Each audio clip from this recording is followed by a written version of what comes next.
This is the download from Sounds Profitable, your daily source for the essential news in the business of podcasting. I'm Gavin Gaddis.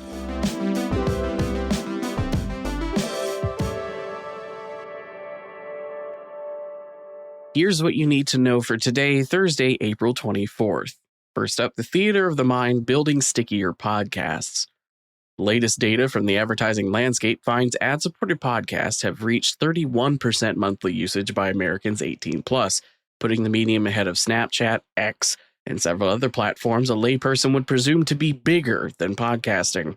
That said, only 61% convert to daily or near daily listening, below the average conversion rate of 70% across all media types. Webster brings back his pitch to podcasting from the keynote presentation he gave at Evolutions by Podcast Movement. Podcasting has focused on building a stage when it should be building an entire theater. The content itself works great as a stage, but to keep people coming back, they need a theater people want to be in, a backstage where parasocial relationships are evolved into something more connective. For example, newsletters, Discord servers, live meet and greets, a lobby acting as a focal point for listeners to connect with each other. This could be community forums, comment sections that hosts actively moderate, in-person fan meetups, fan-created wikis. The point stands, podcasting has done well to be listened to by almost a third of the country on a monthly basis, but it's leaving far too many people who would be passionate podcast peeps by the wayside due to a lack of stickiness. Next up, where are global podcast listeners in 2025? New YouGov Global Profiles data collected in February gives a look at podcast listenership worldwide. Overall, 49 markets included, 41% of consumers say they spend at least 1 hour a week listening to podcasts. 9% spend more than 10 hours per week listening. Narrowing to specific regions, Indonesia takes the lead with 49% listening at least an hour per week, followed by Thailand and India. Note, India's data is from a survey conducted among urban residents, while the other two are internet surveys. Overall, YouGov's report finds podcasting has global reach, but with untapped potential outside of the regions already being heavily invested in. Next up, benchmarking's back. All right, there is required homework on this one. Spoiler alert for those who haven't read the newsletter version, it's a hyperlink to Everybody by Backstreet Boys, which will become apparent when you read this article. Triton Digital's EVP podcast and content delivery, Sharon Taylor, shows off Omni Studio benchmarking data collected from shows hosted on the platform in 2024.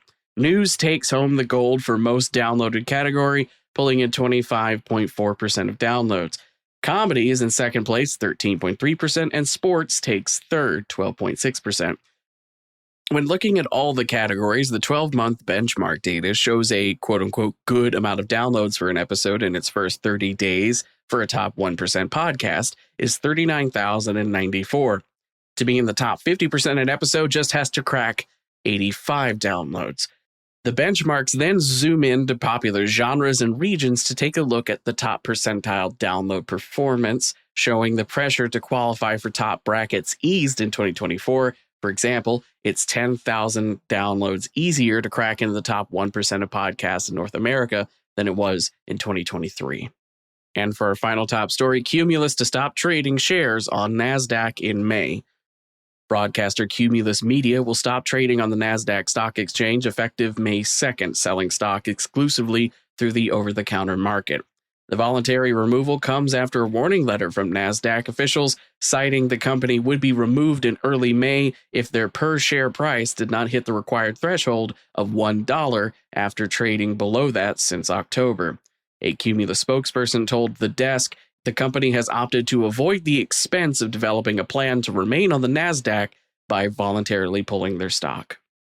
As for the rest of the news, Australia's top comedy podcast duo Hamish and Andy have just signed an early long-term extension with SCA, keeping their podcast exclusive to Listener.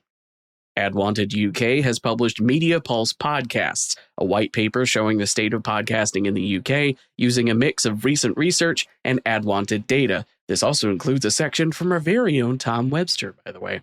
Speaking of podcasting in the UK, BBC Studios has announced a partnership with the Podcast Exchange in which TPX will be the exclusive third-party advertising reseller for BBC podcasts in Canada. Mondo Metrics has a new case study detailing how client Be Known saved over 300 hours of reporting time and drove over 250 million impressions with their services. Podcast advertising platform Red Circle has partnered with Magellan AI to expand Red Circle's analytics capabilities, including competitive intelligence, age verification, and performance measurement across client campaigns. And finally, the Tribeca Film Festival has announced their lineup of events this year, including an audio storytelling lineup, which includes the Excellence in Audio Journalism Gala, as well as live recordings of flagship shows from Slate, The New York Times, Wondery, and Radiotopia.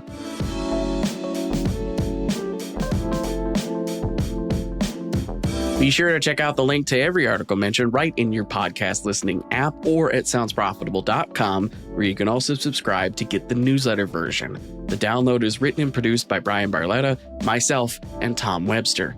For Sounds Profitable, I'm Gavin Gaddis. Download us again tomorrow.